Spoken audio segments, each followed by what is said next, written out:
일어나서 묵도하심으로 부활절 네 번째 주일 예배 하나님 앞에 함께 드리겠습니다.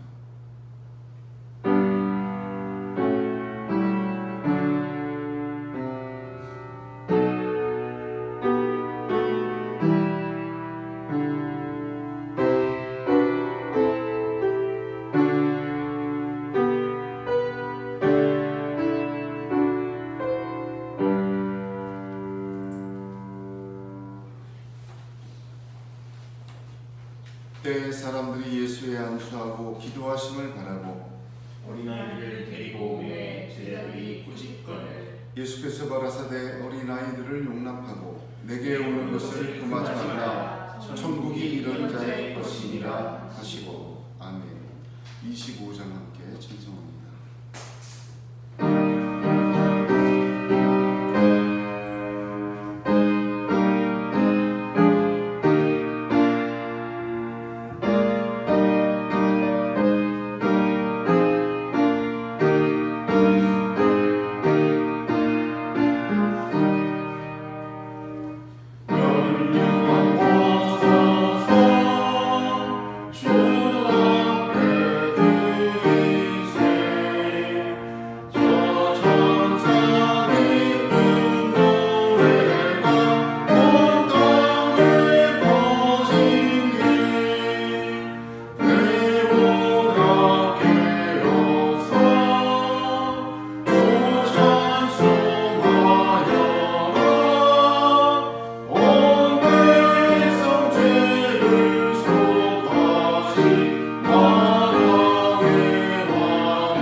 기도하시겠습니다.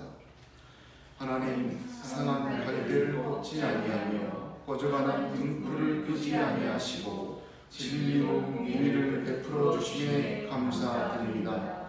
5월의 첫 주일 가정을 기억하며 부모와 자녀와 형제자매를 구원으로 인도하시는 하나님을 찬양합니다. 서로에게 상처와 아픔이 되었음에도 고백합니다. 걸려 넘어질 돌뿌리와 같은 죄악을 고백합니다.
예수께서 저희의 믿음을 보시고 중풍병자에게 이르시되 소자여 안심하라 네 죄사함을 받았느니라. 아멘. 사도신경으로 함께 신앙 고백하겠습니다. 전능하사 천지를 만드신 하나님 아버지를 내가 믿사오며 그 외아들 우리 주 예수 그리스도를 믿사오니 이는 성령으로 잉태하사 동정녀 마리아에게 나시고 본디오 빌라도에게 고난을 받으사 십자가에 못 박혀 죽으시고 장사한 지 사흘 만에 죽은 자 가운데서 다시 살아나시며 하늘에 오르사 전능하신 하나님 우편에 앉아 계시다가 저희로서 산자와 죽은 자를 심판하러 오시리라. 성령을 믿사오며 거룩한 공예와 성도가 서로를 통하는 것과 죄를 사하여 주시는 것과 몸이 다시 사는 것과 영원히 사는 것을 믿사옵나이다. 아멘.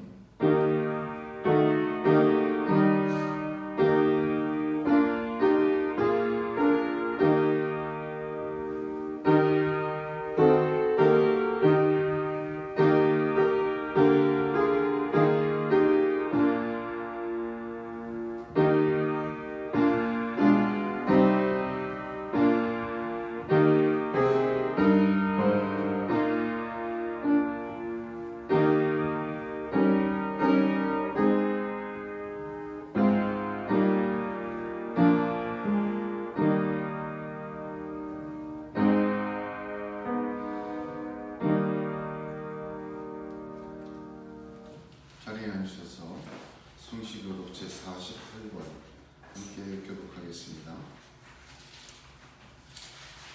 성시교독은 제48권입니다.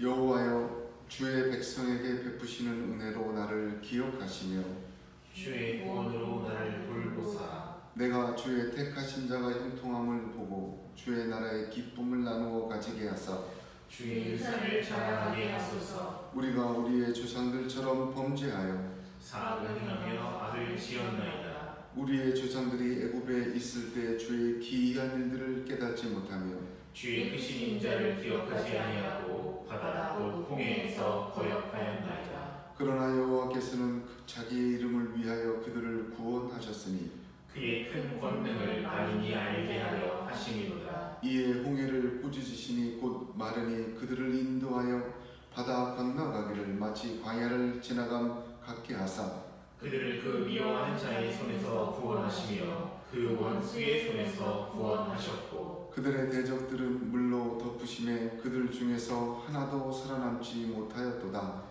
이에 그들이 그의 말씀을 믿고 그를 찬양하는 노래를 불렀도다. 아멘. 536장 함께 찬송하겠습니다.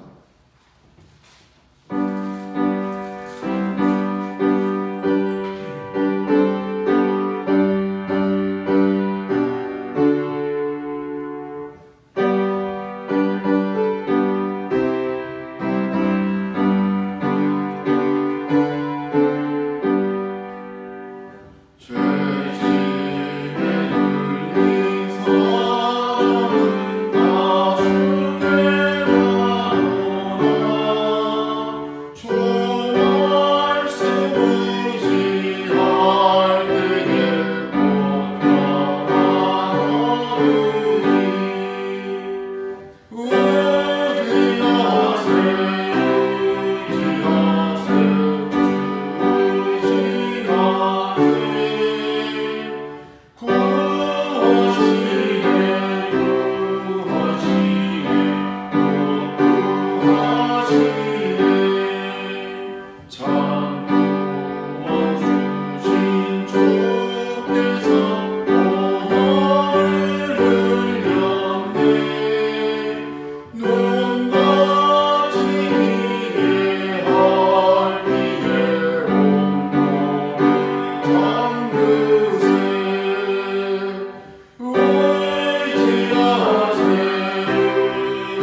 기도하겠습니다. 거룩하신 하나님, 5월의 첫 주일 하나님 존전에 나와 엎드려 경배케 하신 하나님을 찬양합니다. 내 이름으로 불려지는 모든 자 곧 내가 내 영광을 위하여 창조한 자를 오게 하라 하신 하나님, 이 시간 하나님을 찬양하며 하나님 한 분 앞에 영광의 예배드리게 하심을 감사드립니다. 거룩하시고 창조하시고 운행하시고 영광 받으시기에 합당하신 하나님, 이 세대와 이 나라 이 땅을 하나님 돌아보아 주시옵소서. 이 땅의 역병이 거의 멈춰가고 이 땅의 신음이 줄어들어가고 있습니다. 하나님, 그 새 3개월 동안 하나님이 보여주신 참으로 골방의 귀중함과 하나님과의 교제와 또 하나님의 역사의 그 위대하심을 하나님 잊지 않게 하여 주시옵시고, 이 세대를 본받아 살지 않도록 믿음과 은혜와 축복을 더하여 주시옵소서. 거룩하신 하나님께서 이 나라와 이 백성, 이 민족을 기억하여 주시길 원합니다. 갈라진 분단 조국이 평화적으로 통일되게 하여 주시옵시고, 어느 때보다도 복음으로 가득 차는 나라와 민족을 위하여 우리 모두가 더욱더 기도할 수 있는 은혜와 손길을 허락하여 주시옵소서. 하나님, 하나님께서 한라에서 백두까지 예수 그리스도로만 구원받는 은혜의 복음으로 꽉 차게 하여 주시옵시고, 이 땅에 세우신 하나님의 교회들이 더욱더 강건하여지고 하나님의 나팔로 평안 복음을 전하는 신으로 진리의 어리띠로 하나님 단단히 세워질 수 있도록 더욱 인도하시고 축복하여 주옵소서. 예언교회가 하나님 앞에 간구하는 오래된 기도의 제목들 하나님 들어 응답하시기를 원합니다. 하나님의 은혜 가운데 예언교회가 여기까지 왔사오니 앞으로도 은혜와 하나님의 축복 가운데 가게 하여 주시옵시고, 예언교회가 선교와 전도의 귀한 사명을 간구하고 품고 있사오니 주여 기회를 허락하시고 때를 허락하시고 주 예수 그리스도를 땅끝까지 증거하며 전할 수 있는 선교와 전도 감당할 수 있는 교회와 믿음으로 더욱 세워 주시옵소서. 주님, 수많은 영혼들이 주님께 돌아오며 하나님 나라의 복음을 듣고 하나님의 사랑으로 더욱더 거듭나는 예언교회가 되게 하여 주시옵소서.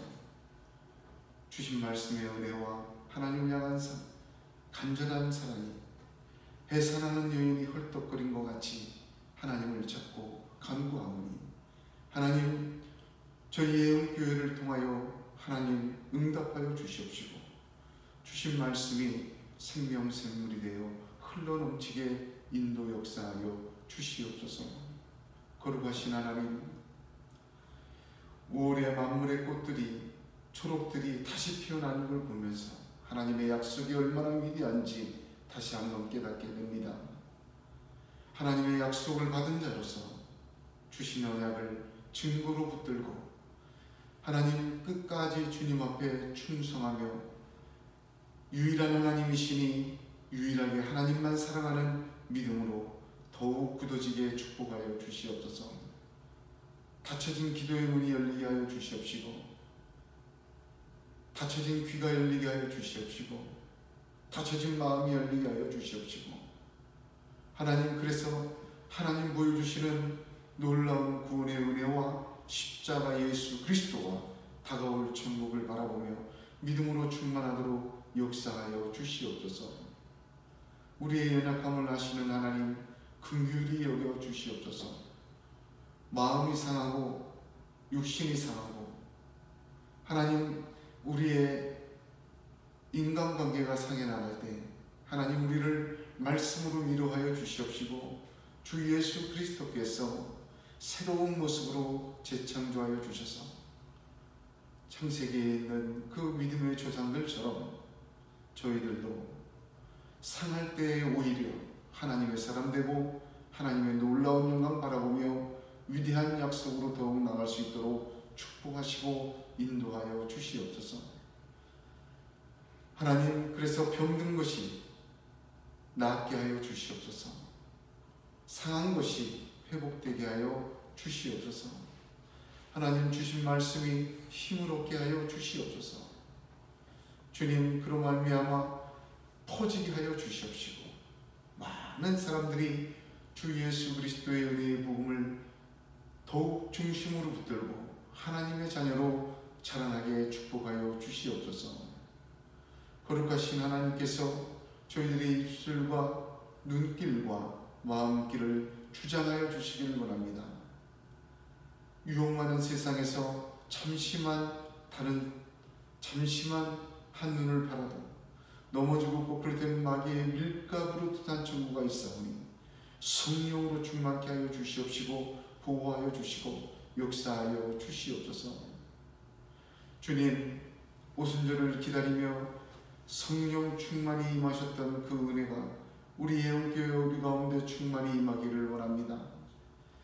주셨던 은혜와 말씀과 하나님의 재창조의 손길이 성령의 충만함으로 말미암아 이제 이루어지고 열매 맺고 나타나게 하여 주시옵시고, 그로 말미암아 하나님 앞에 성령의 9가지 열매가 주렁주렁 맺어지며 열리는 믿음의 부유한 자들이 되게 더욱 인도하여 주시옵소서.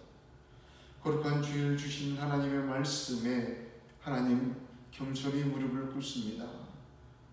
주여, 성령께서 이 시간 주장하여 주시옵시고, 선포되는 말씀 가운데 살아계신 하나님은 나를 위해 죽으시고 3일 만에 부활하시고 다시 오며 약속하신 주님을 다시 만나며 주님 주 안에, 주님이 내 안에 있는 위대한 역사 있게 하여 주시옵소서.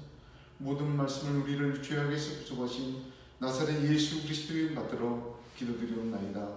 아멘.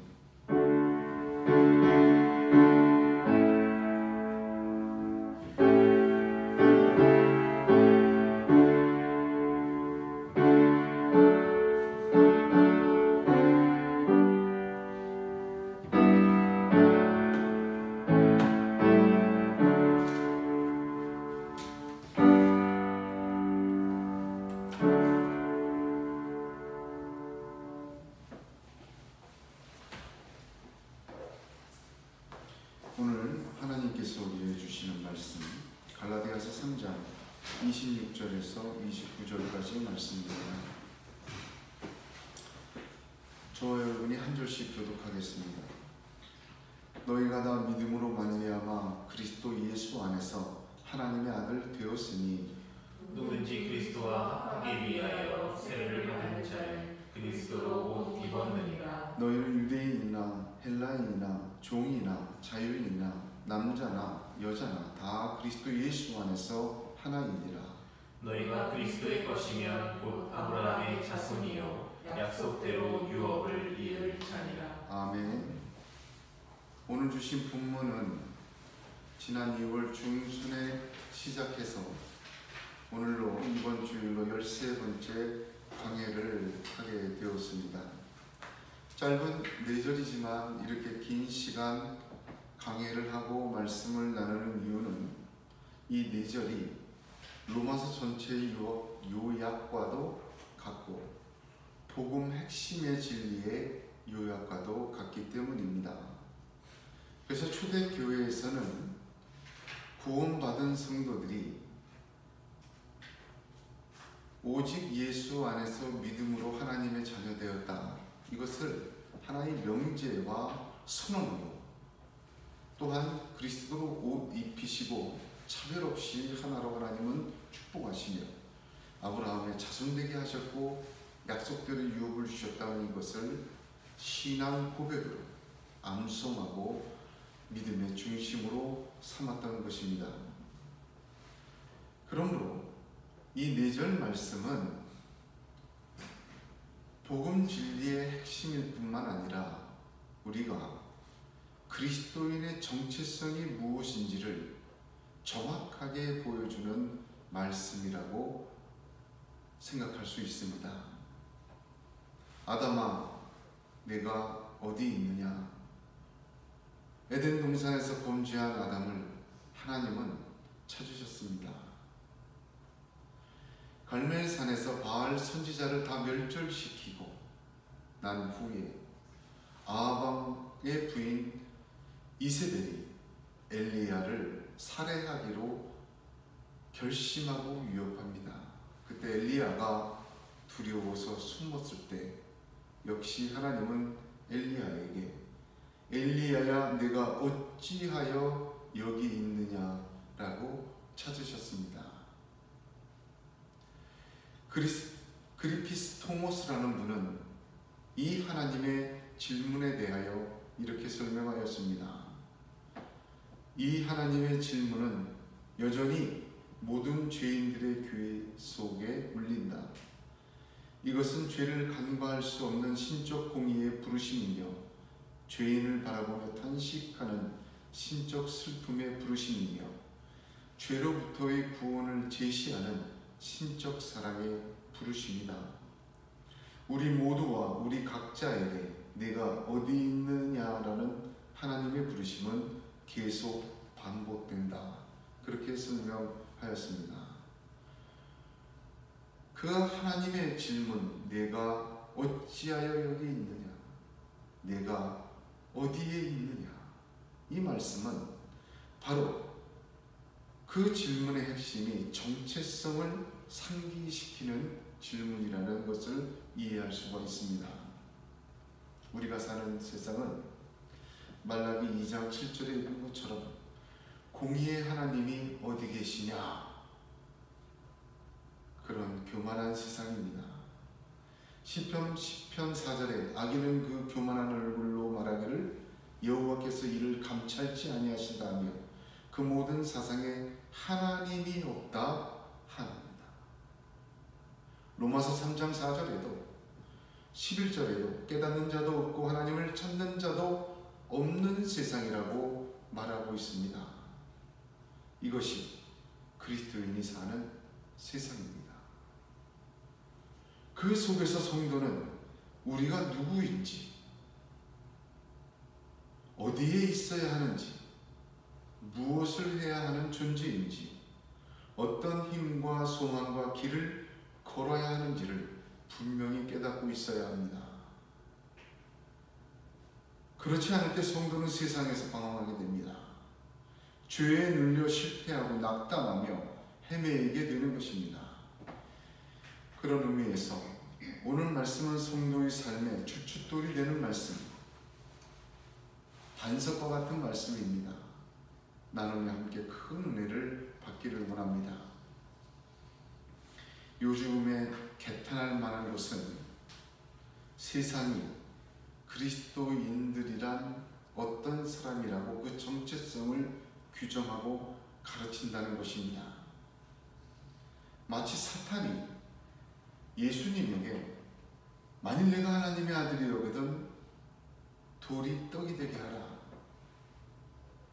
십자가에 달리신 예수를 보고 사람들이 내가 만일 하나님의 아들이거든 너 스스로 너를 지금 구원해봐라. 그럼 믿겠노라. 그렇게 조롱하였습니다. 돌이 떡이 되게 하고 스스로를 구원해내는 사람이 메시아라는 말입니다.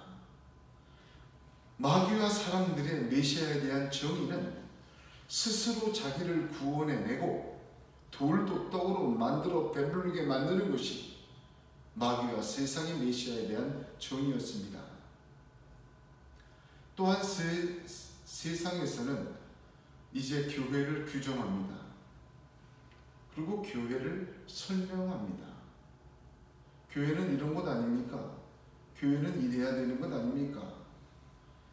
기독교 자체를 분석하고 해석합니다. 뉴스와 미스메디어와 학자들이 하나님을 설명하고 하나님을 형상화합니다. 세상의 기준에 적합한 종교로, 사람들에게 유익한 교회로, 돌이 떡이 되게 하며 자신들의 욕구와 욕망을 실현시킬 도구로 예수와 성경과 교회와 신앙을 말하고 주장합니다. 사실은 기대조차 하지 않으면서도 말입니다. 실망스러운 것은 그러한 세상의 돌들이 소리치고 피리를 불면 거기에 따라 우리가 춤을 추고 있다는 사실입니다.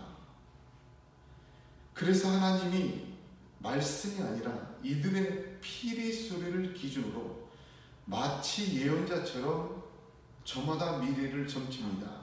교회는 이렇게 될 것이고 세상은 이렇게 되며 변하고 있다.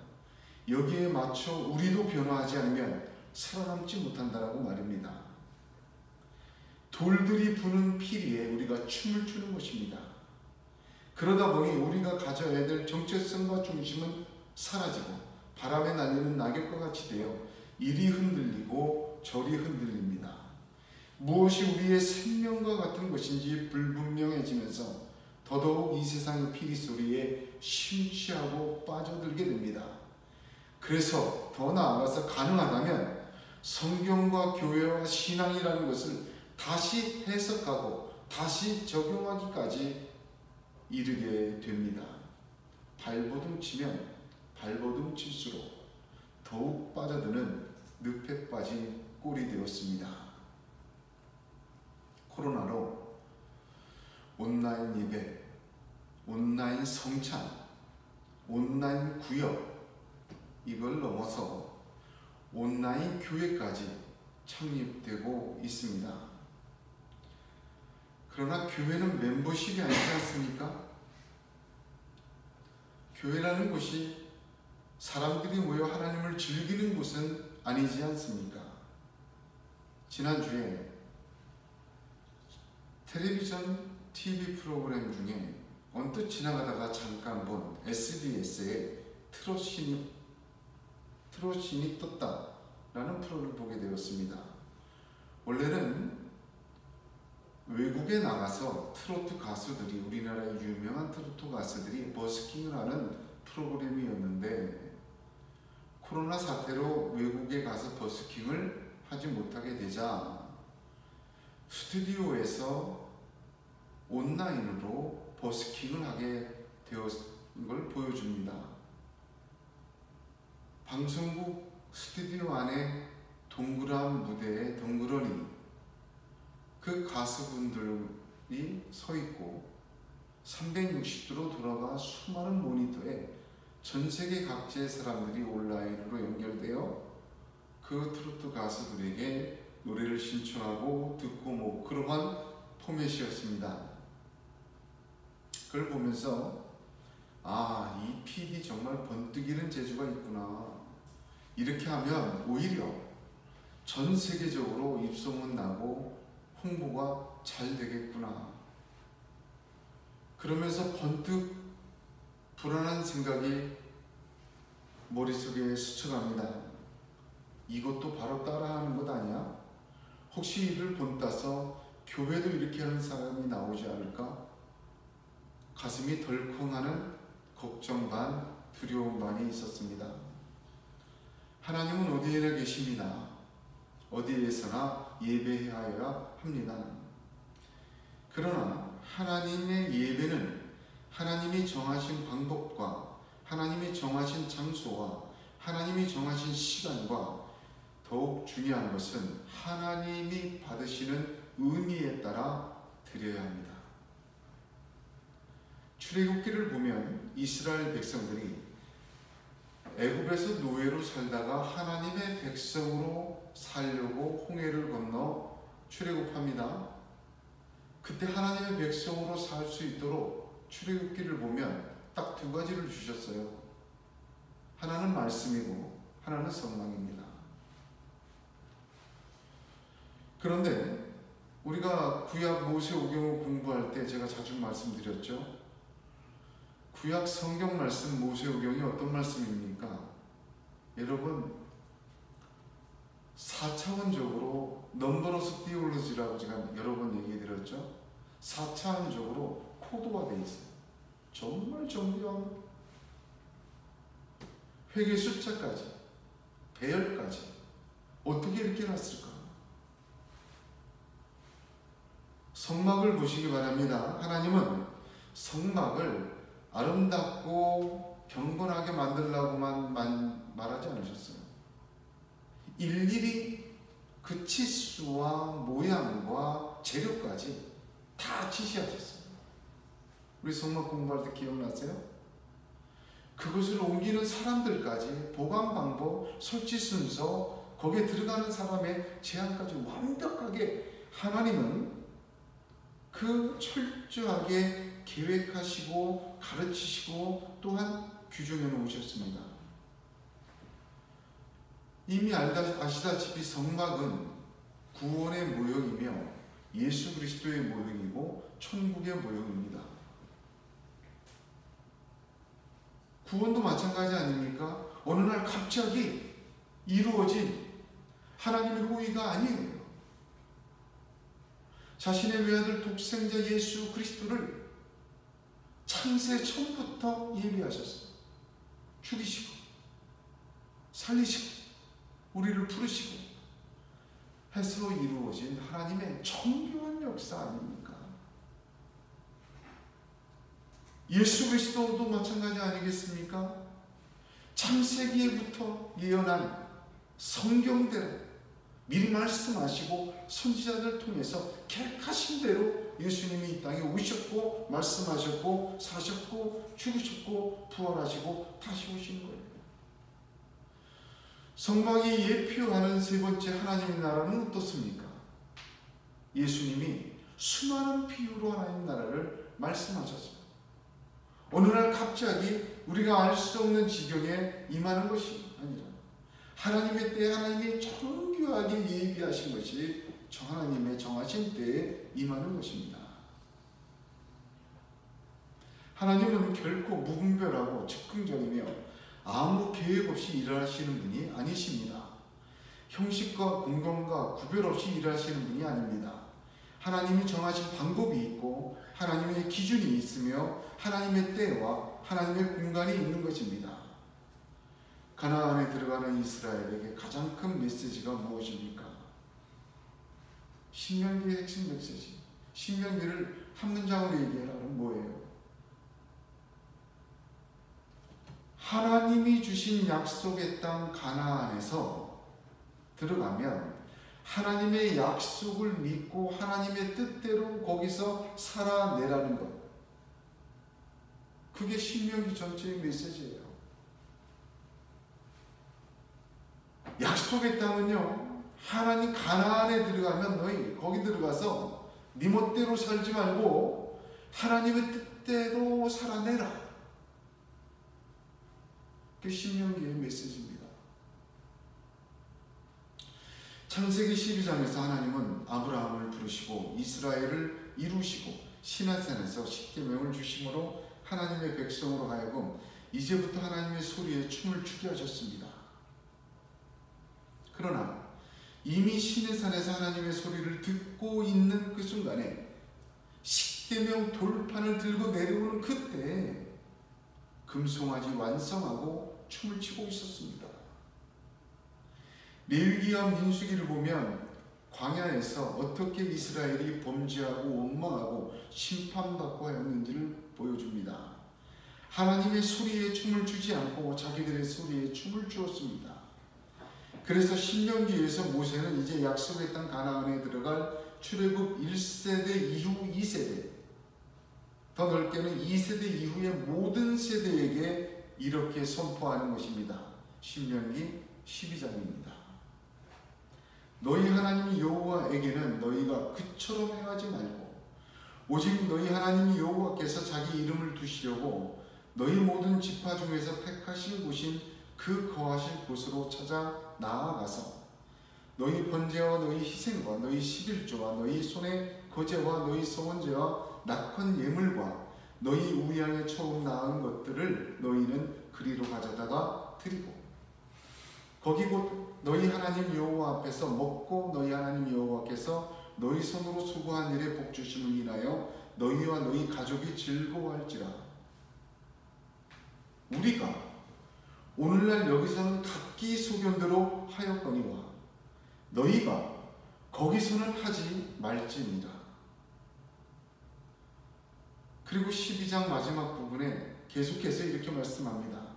네 하나님 여호와께서 내가 들어가서 쫓아낼 그 민족들 내 앞에서 멸절하시고 너로 그 땅을 얻어 거기 거하게 하실 때에 너는 스스로 삼가서 내 앞에서 멸망한 그들의 자취를 밟아 올무에 들지 말라.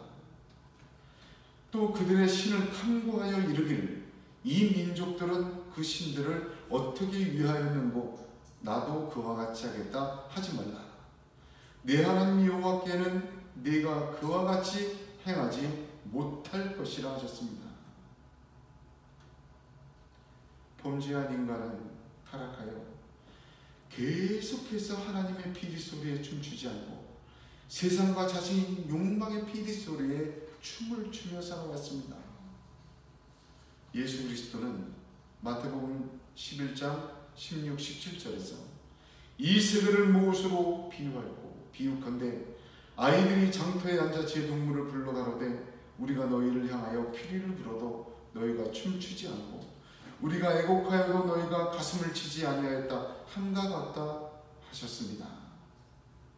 바울은 로마서 12장 2절에 이 세대를 본받지 말고 오직 마음을 새롭게 함으로 변화를 받아 하나님의 선하시고 기뻐하시고 온전하신 뜻이 무엇인지 분별하도록 하라고 하였습니다. 그렇습니다. 성도는 이제 더 이상 세상과 자기 자신의 욕망과 탐욕의 비리 소리에 춤을 추지 않고 주님이 말씀하는 주의 말씀에 주님의 비리 소리에 춤을 추어야 합니다. 순서가 중요합니다. 이 세대를 본받지만 이 세상의 비리 소리에 춤추지 않고 하나님 말씀에 주의 말씀에 춤추기 시작할 때 분별하게 돼요. 변화를 받게 됩니다. 변화받아서 하나님 말씀에 춤추는 것 아니에요. 분별되어서 하나님 말씀에 춤추는 것 아닙니다. 먼저 믿음으로 하나님의 말씀과 하나님의 피리 소리에 춤추기 시작할 때 변화되고 분별합니다. 그때 하나님 나라가 보이기 시작해요. 세상의 피리는 멸망으로 향하는 행진곡이라는 것을 부인할 수 없는 사실로 너무나도 정확하게 드러나게 됩니다. 오늘날 성도들은 내 자신이 원하고 세상이 말하는 신앙과 그리스도인이 아니라 성경이 말하고 하나님이 찾으시는 그리스도인의 정체성을 가져야 합니다. 세상의 피리에 춤을 추는 이 세대에서 하나님의 피리에 춤을 추는 사람, 자신이 누구이며 어디에 있고 어떤 피리 소리에 춤을 춰야 함을 알게 하는 힘과 능은 우리가 우리 자신의 정체성을 성경과 하나님의 뜻에 따라 깨닫는 것에서 시작합니다. 그리스도인의 정체성은 이중적입니다. 왜 이중적이라고 얘기하면 하나님으로부터 주어진 본질이 있어요. 그리고 그 본질이 드러나는 정체성이 있어요. 성경은 두 개를 얘기해요. 하나님으로부터 주어진 본질은 무엇입니까? 오늘 본문 4절을 선언문처럼 주어진 바로 그 말씀입니다. 하나님으로부터 주어진 본질은 하나님 자녀예요. 그리스도로 옷 입히시고 차별 없이 축복하세요. 그래서 아브라함의 자손 만드셨고 하나님 자신의 유업을 이을 자로 상속자로 세워놓으셨어요. 이것이 주어진 본질이에요. 우리가. 그럼 이 주어진 본질을 갖고 어떻게 살아야 합니까? 예수 그리스도가 그 나타날 본질을 말씀하셨어요. 하나님의 자녀돼서 하나님의 상속자 된 사람들은 이렇게 살아야 한다. 이렇게 나타내야 한다. 요한복음 13장 34절 35절입니다. 새 계명을 너희에게 주노니 서로 사랑하라. 내가 너희를 사랑한 것 같이 너희도 서로 사랑하라.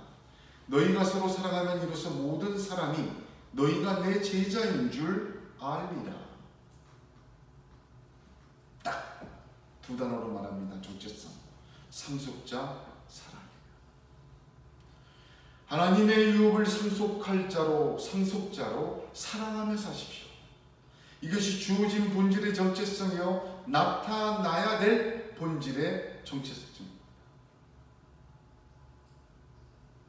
이 부분은 나중에 더 깊이 나눠야 돼요. 굉장히 중요합니다. 이 시간 우리는 하나님이 전적으로 예수 그리스도를 통해서 이루신 하나님 자녀라는 신분의 결과, 즉 하나님의 상속자라는 정체성을 더 깊이 핵심적으로 나누기를 원합니다. 이것은 매우 중요해요. 얼마나 중요하냐면 제가 중요하다고 얘기하는 게 아니에요. 갈라디아서 4장 전체가, 이후의 4장 전체가 이 유업을 이을 자, 상속자에 대한 바울의 설명입니다. 갈라디아서 전체는 6장밖에 되질 않아요. 그 중에 한 장을 상속자에 대한 설명으로, 말씀으로 채워 놓았습니다. 이 분량적 의미를 한번 생각해 보시기 바랍니다. 이것이 얼마나 중요한 것인지 들여다보면 들여다볼수록, 묵상하면 묵상할수록 정말 중요하다는 것을 부인할 수가 없습니다. 천국은 발견하는 것입니다. 그래서 천국 비유하실 때 예수님은 마태복음 13장 44절에 천국은 마치 밭에 감추인 보화와 같으니 사람이 이를 발견하며 숨겨두고 기뻐하여 돌아가서 자기의 소유를 다 팔아서 그 밭을 샀느니라 하셨습니다. 또 천국, 또 하나님의 앞에서 우리는 발견되어지는 것입니다. 빌립보서 3장에서 바울은 내 주 그리스도 예수를 아는 지식이 가장 고상함을 인함이라. 내가 그를 위하여 모든 것을 잃어버리고 배설물로 여김은 그리스도를 얻고 그 안에서 발견되려 합니다. 하나님으로부터 온 것을 받았습니다. 그것이 어떤 것인지를 성경과 성령을 통해 들어야 합니다. 그리고 믿어야 합니다. 거기서 우리가 그리스도인의 정체성으로 발견되어지고 발견하는 것입니다. 이것 또한 굉장히 중요한 내용입니다. 우리의 정체성은요, 그리스도인의 정체성은 제일 중요한 것, 그것이 무엇인지, 그것이 어떤 것인지, 내용과 그 어떤 규정과 그것 알기 전에 제일 먼저 알고 들어가야 될 것이 그리스도인의 정체성은 하나님의 선물이라는 것입니다. 이것부터 알지 않으면 이게 여기서부터 엉클어져요. 좋은 실이 있습니다. 굉장히 비싸고 아름답고 따뜻하고 부드럽고 고가의 실이 있어요. 그 실도 말이죠, 잘 감겨 있어야지 뒤죽박죽 엉켜 있으면 가위로 잘라낼 수밖에 없어요. 이 4절의 말씀, 특별히 하나님의 자녀는 하나님의 상속자라고 귀결되는 이 상속자, 유업을 이을 자에 대한 말씀을 대하면서 엉키지 않게 해야 됩니다. 그것은 시작점부터 잘 붙들고 감아야 돼요. 그 시작점이 우리의 정체성은 하나님의 선물이라는 것입니다. 여기를 붙들고 들어가야 돼요.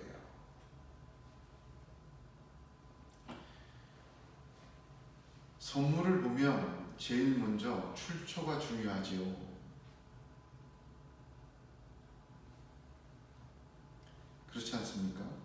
출처를 모르는 선물은 의심스러워져요. 알카에다가 보낸 선물은 뭡니까? 폭탄 아닙니까? 사단이 보내는 선물은 뭐죠? 죽음이에요. 누가 보냈느냐? 중요한 것입니다. 지난주에 택배를 하나 받았는데 보낸 사람도 저고 받는 사람도 저예요. 도대체 이게 누가 보냈는지 출처가 불분명해서 뜯어보질 않았어요. 나중에 친한 친구 목사님이 전화해서 자기가 보낸대요. 그리고 뜯어봤어요. 왜? 보낸 사람의 마음과 뜻을 알기 때문에, 느껴지기 때문에 믿고 뜯게 되고, 출처가 불분명한 건 뜯으면 안 됩니다. 우리가 유업이 무엇인지, 유업을 잇는다는 것이 무엇을 의미하는지 그것보다 먼저 알아야 할 것이 있습니다. 이제부터 감아야 될 이 고귀한 실타래에 처음을 붙들고 있어야 되기 때문입니다. 오직 예수 안에서 예수를 믿음으로 하나님의 자녀 되었고 유업을 이을 자가 되었다는 이 모든 우리의 정체성은 우리 자신의 것이 아니라 하나님의 선물이라, 하나님이 주신 것이다. 에베소서 2장 8절에 너희가 그 은혜를 인하여 믿음으로 말미암아 구원을 얻었으니 이것이 너희에게서 난 것이 아니요 하나님의 선물이라 했어요. 아, 내 정체성은 나로부터 형성된 것이 아니라 하나님이 나에게 주신 것이구나. 출처부터 알아야 합니다. 근거를 알아야 합니다. 그리스도인의 정체성은 전적으로 하나님이십니다. 하나님의 선물입니다. 그 콘크리트를 타설해야 돼, 바닥에.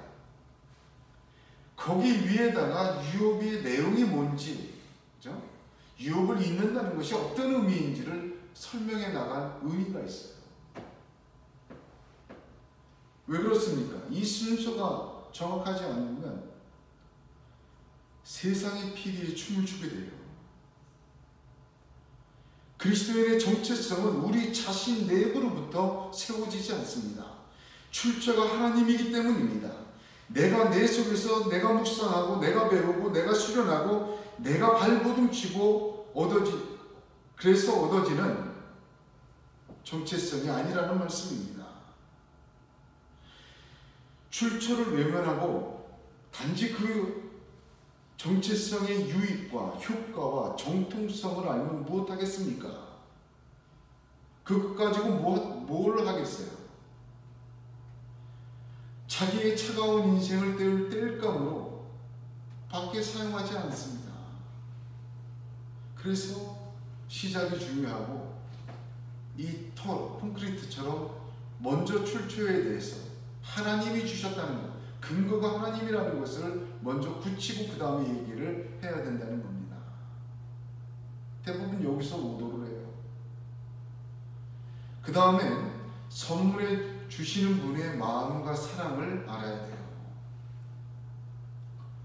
우리가 어릴 적에 돼지 저금통 빨간색 하나씩 키워보지 않은 사람은 없을 것입니다. 그 동전을 모아서 꼬박꼬박 넣다 보면 얼마나 찼나 이렇게 가끔 들어서 햇빛에 비춰보기도 하고, 그것이 가득 찼을 때 그 기분은, 마음은 상상할 수가 없어요. 그리고 성탄절이나 생일, 특별한 축하나 졸업, 입학, 어떤 격려, 위로할 때 그 돼지 저금통을 깨서 선물을 사고 포장을 하고 기쁜 마음으로 전달하며 받는 사람도 너무나도 기뻐하고 감사해야 합니다. 하나님 선물에는 하나님의 저축이 있었습니다.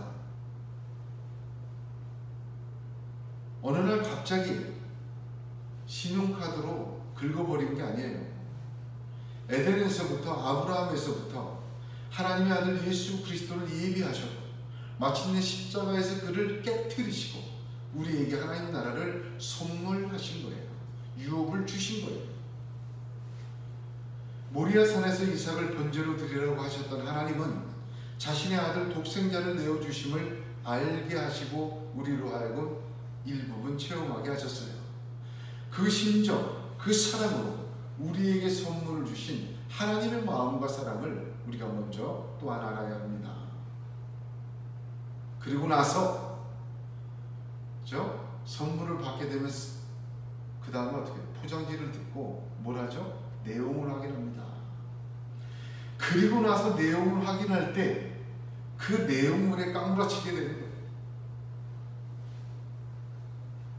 어떤 마음으로 줬는지,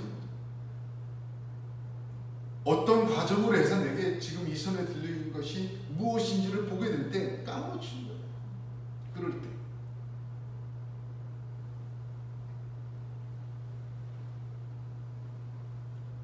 어떤 사람은 마치 어린아이가 거액의 상속을 받아 그 돈의 가치와 크기를 가늠하지 못하고 느끼지 못하고 그저 덮어놓고 깨닫지 못하는 것처럼 하나님이 그렇게 주신 우리에게 주신 선물은 정체성 어마어마한 것입니다. 모르고 덮어놔요. 와닿질 않아요. 어떤 사람에게는 그냥 뭔지 몰라서 그냥 놓고 있지만 두고두고 볼수록 이게 귀중한 것을 깨닫게 돼요. 이게 어떤 것인지.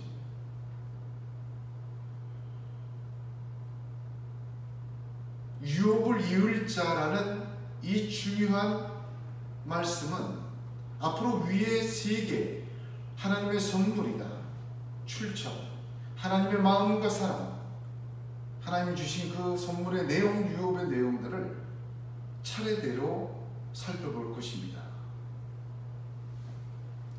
이 순서를 지키고 또한 섞이기도 하겠지만 강조하는 이유는 실타래의 처음을 붙들듯이 건물의 기초에 콘크리트를 타설하듯이 하나님이 주신 것이 우리의 정체성이며 하나님의 그 어떤 마음과 사랑이 담겨져 있고 그 내용이 무엇을 그 위에다 세워야 돼요.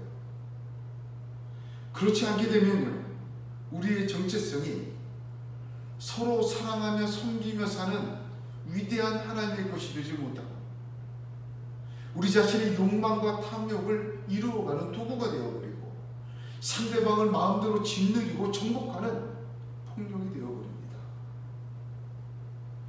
그것이 서구 기독교의 오류였어요.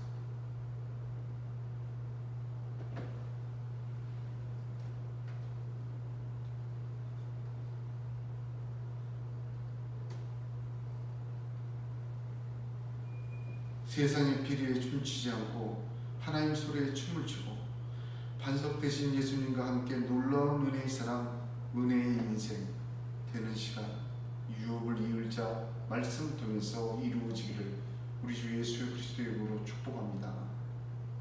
누가 하나님의 유업을 이을 자입니까?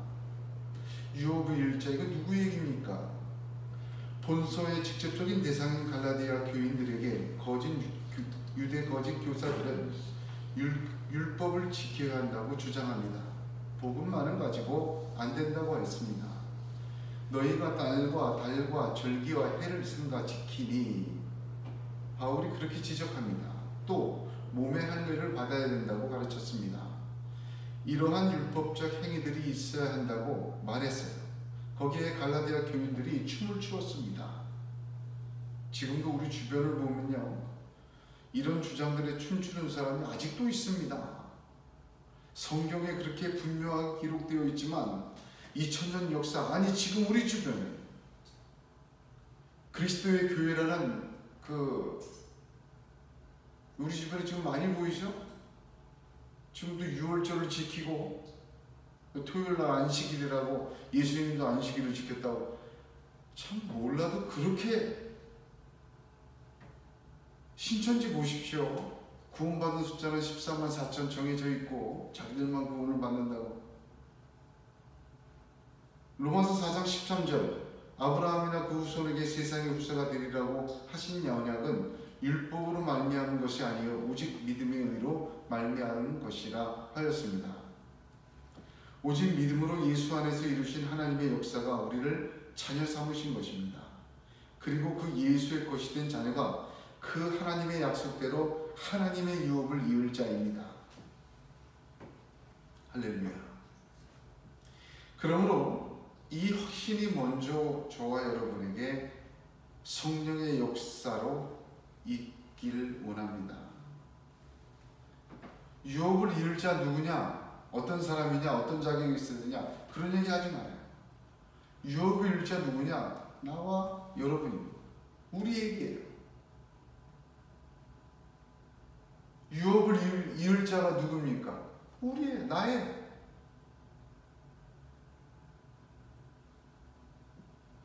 이 4절의 말씀은 갈라디아 교인들에게 1차적으로 주어진 말씀이지만 믿음으로 예수를 믿음으로 하나님의 자녀되어 하나님의 상속자 만드신 모든 그리스도인에게 주는 말씀이요. 따라서 오늘 유업을 이을 자인 저와 여러분에게 주시는 직접적인 말씀이라는 말입니다. 어느 누구의 얘기도 아니고 우리의 얘기, 아니 나 자신의 이야기입니다. 그렇다면 유업이라는 것은 무엇일까? 간단하게 오늘 개론만 하는 겁니다. 유업이라는 건 뭐예요? 헬라어를 그냥 번역하면 상속이란 뜻이에요. 상속. 법적인 의미가 담겨져 있고 그렇습니다. 그런데 여기에 빠진 단어가 있어요. 본문 29절 한번 보십시오. 약속대로 유업을 이을 자니라 할 때 누구의 약속입니까? 하나님의 약속대로. 누구의 유업입니까? 하나님의 유업을 이을 자다. 이걸 잊지 말아야 합니다. 유업의 내용이 뭐고 그 효과와 그 넓이가 뭔지 그것 알아가는 것보다 더 중요한 것은 유업이라는 것을 대할 때 내가 바라는 유업이 아니라 하나님이 약속하신 유업이라는 것을 기억해야 합니다. 이거 전제를 깔고 들어가야 돼요. 혼돈 없이. 왜 그런 거 아니에요? 사람들은 자기가 구하고 원하지만 사실 자기가 구하고 원하는 것이 유업인지 아닌지 무엇인지 모르고 달라고 축복하고 말하는 경우가 너무나도 많아요. 유업인 줄 알고 달래요. 그게. 예수님에게 세베대의 두 아들 제자인 어머니가 찾아왔습니다. 예수님, 당신의 나라 임하실 때 내 아들 둘을 하나는 좌편 하나는 우편에 꼭 좀 앉혀주십시오. 그랬더니 예수님이 그 어머니에게 이렇게 대답하셨어요. 너희 구하는 것을 너희가 알지 못하는도다. 나의 마시려는 잔을 너희가 마실 수 있느냐. 더 웃긴 건 그 두 사람이, 어머니 포함해 세 사람이 네 마실 수 있습니다. 마태복음 20장에 이렇게 기록되어 있어요. 그런데 더 웃긴 사실은 그 뒤에 그랬다는 소식을 전해들은 나머지 10제자가 모두 분노했다는 거예요. 저럴 수가 있냐 새치기를 하고. 코미디도 이런 코미디가 없습니다. 예수님 보시면서 얼마나 가슴을 쓸어내셨을까. 예수님 십자가 지셨을 때 모두 도망가지 않았습니까? 예수님께서 사마리아 수가성에 이르러 우물가에서 있을 때 어떤 여인이 물을 뜨러 왔습니다. 생수를 준다고 하는 예수의 말씀에 그럼 주님 나로 여기에 물 들어오지 않게끔 계속 물을 얻을 수 있도록 해주세요라고 얘기했어요. 마시는 물을 구했단 말이죠.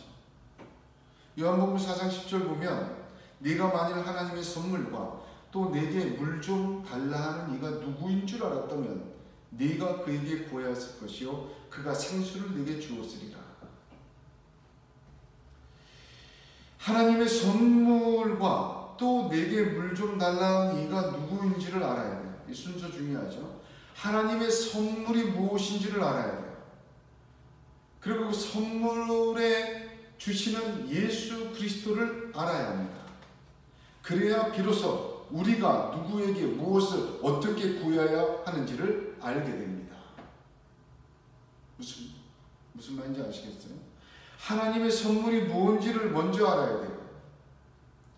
지금 우리가 우리의 정체성을 얘기하고 유업을 이을 자를 얘기하는 것, 그것이 먼저 출처와 하나님의 심정과 그리고 그 내용을 뒤섞여 본다 그랬어요. 차례로. 그 하나님의 선물이 무엇인지를 알아야 돼요. 그래야 바로 구하게 돼요.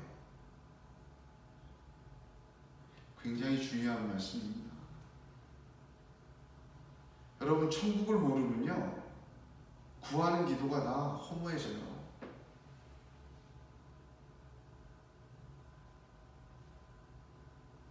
하나님의 유혹부터 다시 봐야 돼요. 하나님께 받고 싶은 선물이 각자 다 있습니다. 그것이 이 땅의 것이든 영혼의 것이든 말입니다. 그런데 먼저 하나님이 값없이 오직 예수 안에서 은혜를 주신 선물이 무엇인지를 깨달아야 돼요. 그래야 비로소 바르게 구하고 바르게 찾고 바르게 두드리게 됩니다. 나중에 마태복음 7장 이 부분을 할 겁니다. 하나님, 제가 구하고 찾고 두드리는 게 뭘까요? 제가 그 간증하지 않았습니까? 계속 작정하면서 하루에 3시간씩 계속 기도할 때 한 20일쯤 됐을 때 그런 기도했다. 내가 입술로 구하는 것이 정말 내가 마음을 바라는 것이고 하나님이 원하시는 것일까? 의문이 들기 시작하죠. 여러분, 오늘 우리가 많이 기도합니다. 많이 구하고 많이 중보하고 많이 기도해요. 하나님의 선물과 그것을 이루시는 예수 그리스도를 먼저 깨닫지 못하고는 이 제자들처럼 구하게 됩니다. 코미디 같은 상황을 하게 돼요. 하나님께서 하나님의 자녀에게 하나님의 약속하신 대로 주실 유업은 하나님 나라입니다. 하나님 나라에서 지금 우리의 기도와 예배와 믿음과 말씀을 다시 바라봐야 돼요. 그래야 바로 보이게 됩니다. 고린도전서 15장 50절에 형제들아 내가 이것을 말하노니 혈과 육은 하나님 나라를 유업으로 받을 수 없고 또한 썩은 것은 썩지 아니한 것을 유업으로 받지 못하느니라 하셨습니다. 그러므로 약속하신 유업은 하나님 나라입니다. 모세오경 전체도 보면요, 하나님 나라로 짜여져 있어요. 하나님 나라에는 하나님의 주권, 하나님의 시, 하나님의 땅이 있어야 된다고 말씀드렸습니다. 하나님 나라의 3구성 요소라고 얘기 드렸어요. 창세기, 출애굽기는 시를 완성하는 이야기입니다. 레위기, 민수기는 하나님의 주권을 완성하는 이야기고 신명기는 땅을 완성하는 이야기입니다. 여러분, 그 모세오경의 가장 중요한 두 언약은 뭐죠? 출애굽 1세대의 시내산 언약, 출애굽 2세대의 가나안 들어가기 전에 모압 언약. 둘 다 모세를 통해서 시내산에서 십계명, 모압 언약에서 쉐말. 그렇죠? 시내산의 언약은 시에 대한 하나님의 통치를, 모압 언약은 땅에 대한 하나님의 통치를 가르치고 있습니다. 모세오경 전체가 말이죠. 어떤 면에서는 하나님의 나라를 완벽하게 세 가지를 이루어가는 것을 모형적으로 설명하고 보여주고 있는 것입니다. 하나님이 약속하신 하나님의 유업은 무엇입니까? 하나님의 나라예요. 예수를 만난 사람들 대다수 중에 하나님 나라 얘기 들으면 예수를 떠났어요. 무슨 말인지 아세요? 자기들이 바라는 하늘나라를 생각하고 예수에게로 왔다가 예수님이 말씀하신 하나님의 나라를 듣고는 떠나가 버렸어요. 요한복음 6장을 보면 오병이어의 기적이 들어있습니다. 수만 명이 예수님을 따라갔어요. 근데 예수님이 그들이 오병이어의 기적 후에 그들을 피해서 도망가 버리셨어요. 그러면서 예수님이 이렇게 얘기하십니다. 너희가 나를 찾은 것은 표적을 본 까닭이 아니요 떡을 먹고 배부른 까닭이로다. 도망갔더니요, 그 수만 명이 예수를 수소문했습니다. 어디 있냐? 찾아내라. 이잡듯이 뒤져가지고 예수님을 찾아와서 예수님 만났어요. 그러고는 이 사람들이 예수님에게 뭐라고 얘기하냐면, 하늘에서 그들에게 떡을 주어 먹게 하였다 함과 같이 우리 조상들은 광야에서 만나를 먹었나이다. 요한복음 6장 31절. 무슨 말이냐? 이게 뭐 잘못된 얘기입니까? 먹고 배부른 까닭이라. 그거 왜 틀려요? 하나님이 광야에서 만나 안 주셨습니까? 성경적이라는 거예요. 우리가 바라는 메시아가 잘못된 것입니까? 먹고 배부른 까닭이 왜 나쁜 것입니까? 사람이 떡으로도 살아야 되는데 하나님도 알아주셨는데 예수님 왜 그러십니까? 그래서 예수님이 작정하시고 그때부터 가르치십니다. 그때부터 뭐라고 얘기를 하시냐면 내가 생명의 떡이다. 나를 먹고 마셔야 산다. 육신의 생명이 아니라 영생을 말씀하시고 내 피와 살을 먹으라는 십자가를 얘기하시고 하나님의 나라의 복음을 보여주셨어요. 부활을 가르치시고 영생을 말씀하시고 그 결과는 어땠습니까? 요한복음 6장 63절 보면 예수님이 살리는 것은 영이니 육은 무익하니라. 내가 너희에게 이른 말은 영이요 생명이라. 그러나 너희 중에 믿지 아니하는 자들이 있느니라. 그러시자 제자 중에 많이 물러가시고 다시 그와 함께 다니지 아니하더라.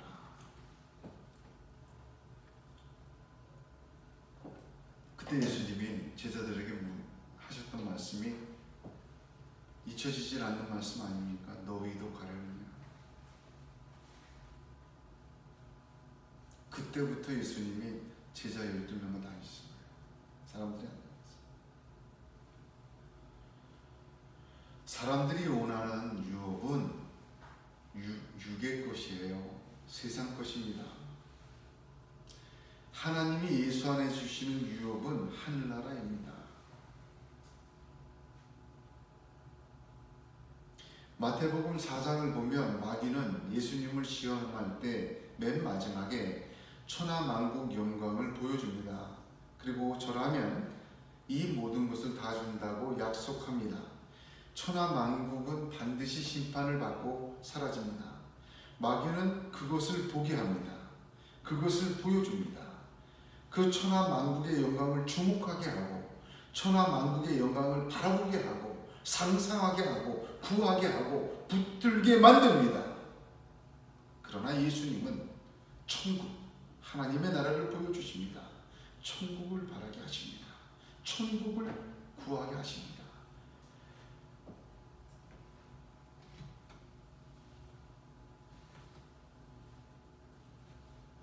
예수님 말씀 중에 산상수훈이라는 부분이 있습니다. 마태복음 5장부터 시작하죠. 어쩜 이 산상수훈은 예수님의 가르침 중에 백미예요. 그 처음은 팔복의 말씀으로 되어 있습니다. 심령이 가난한 자는 복이 있다. 천국이 그들의 것이다. 1번이 그거예요. 맨 마지막 8번이 뭡니까? 너희를 위하여 핍박을 받는 복이 있다. 천국이 그들의 것이다. 팔복의 1번과 8번은 천국입니다. 즉 복의 시작과 복의 완성은 천국이에요. 그 사이에 6가지가 있는데 제일 처음이 위로 얻는다. 땅을 기업으로 받는다. 배부를 것이다. 긍휼히 여김 받을 것이다. 하나님을 본다. 하나님의 아들이라 일컬음을 받는다. 6가지예요. 이 6가지는 육적이고 영적이고 신앙적인 거예요. 그게 축복입니다. 하나님의 나라를 유업으로 이을 자, 그 유업은 하나님 나라인데 이 땅에 받을 신앙적이고 영적이고 육적인 축복은 제외된 것이냐? 아니요. 다 포함하고 있는 거예요. 그런데 그 모든 하나님이 주시는 축복의 시작은 천국이고 완성도 천국이에요. 그래서 천국에 주목해야 돼요. 이분법적으로 나누어서는 안 됩니다. 그러나 우리가 주목해야 될 것은 유업에서 주목해야 될 것은 천국입니다. 천국으로 시작하고 천국으로 완성해야 하나님의 유업을 완벽하게 설명하고 이해할 수 있어요. 그 내용을. 천국과 천국 사이에 하나님의 놀라운 여기 지금부터 거기 영원까지의 축복들을 팔복이 말하고 있는 것입니다. 천국은 복의 시작이고 복의 완성입니다. 겨우 마귀가 보여주는 지금 먹고 배부르고 누릴 수 있는 사라지는 천하만국의 영광 따위가 아닙니다. 하나님의 나라 천국에서 시작하고 마쳐야 됩니다. 우리가 유업 하나님의 선물을 알아야 할 시작과 완성은 천국입니다. 그러므로 따라서 무엇보다도 우리는 천국을 보아야 합니다. 그 안에서 여기 지금 이 땅의 유업도 볼 수 있고 드디어 이 세상의 유업이 어떤 것인지 이해하게 되고 천국을 볼 때요, 하나님의 유업 천국에서 볼 때 우리의 기도가 바로 잡혀져요. 우리의 구하는 것도 찾고 두드리는 것이 바로 세워져요. 천국에서 조명에 올 때 우리의 신분, 하나님의 자녀되었다는 것이 얼마나 큰 영광이고 하나님의 놀라운 사랑인지 와닿게 돼요. 하나님의 은혜가 다시 봐요.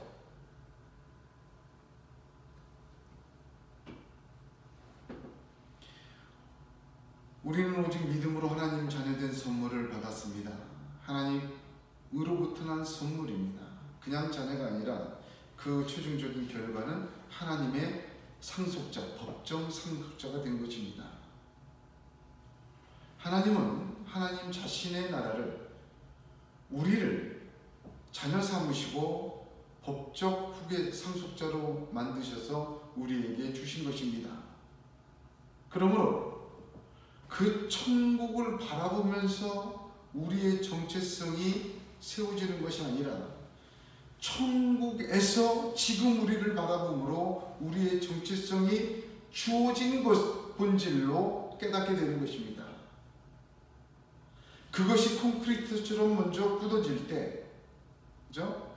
그 위에 말할 수 없는 영광의 유업들을 무엇인지, 그 이을자가 무엇인지 그 내용을 하나하나 덧붙이며 세워나갈 때 더 이상 세상의 피리에 춤추지 않게 됩니다.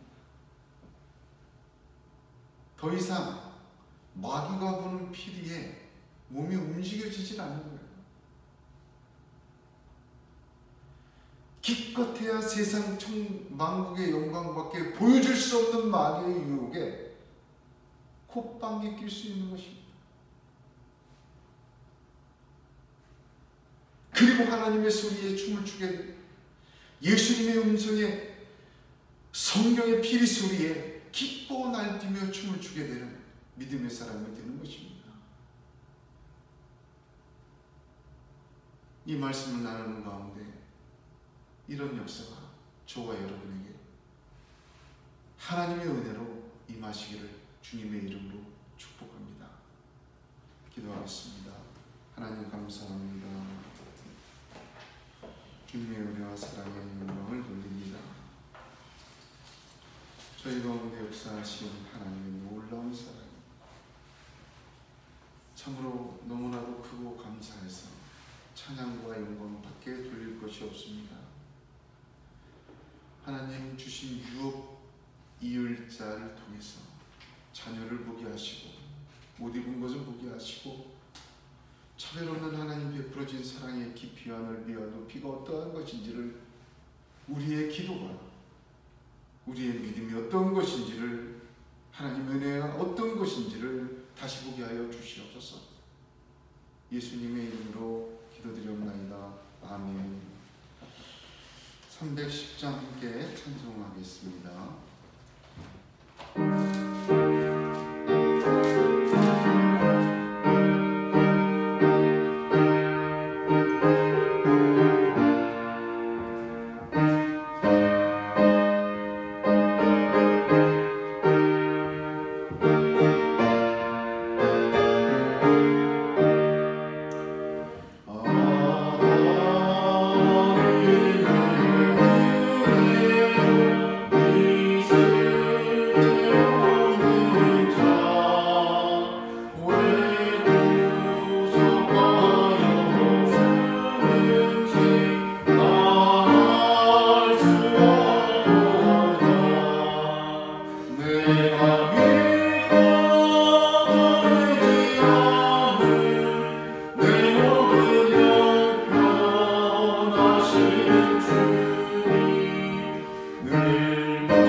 주시옵소서. 하나님이 물질이 하나님의 손에 들려 구별되어 주신 하나님의 귀한 도구됨을 믿습니다. 100배의 결실이 얻게 하여 주시옵시고 하나님 나라와 교회와 복음이 놀라운 은혜로 이 도구를 통하여 확장되고 전파되게 축복하여 주옵소서. 예수 그리스도의 이름으로 축복하며 기도드리옵나이다. 아멘. 말씀을 기억하면서 교회와 나라와 민족을 위해서 이 시간 말씀 듣고 결단하는 마음으로 잠시 기도하시겠습니다.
일어나서 찬송 1장 함께 찬송하겠습니다.